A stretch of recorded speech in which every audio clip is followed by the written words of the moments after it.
Mobile बिना जियरा ना लागे गुइया, मोबाइल बिना जियरा ना लागे गुइया।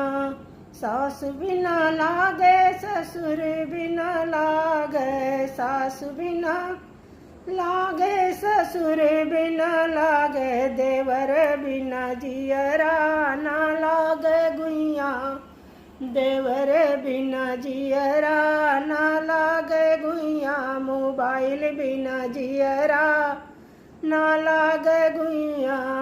जेठ बिना लागे जिठानी बिना लागे, जेठ बिना लागे जेठानी बिना लागे, सैया बिन जियरा ना लागे गुइया, सैया बिना जियरा ना लागे गुइया। मोबाइल बिना जियरा ना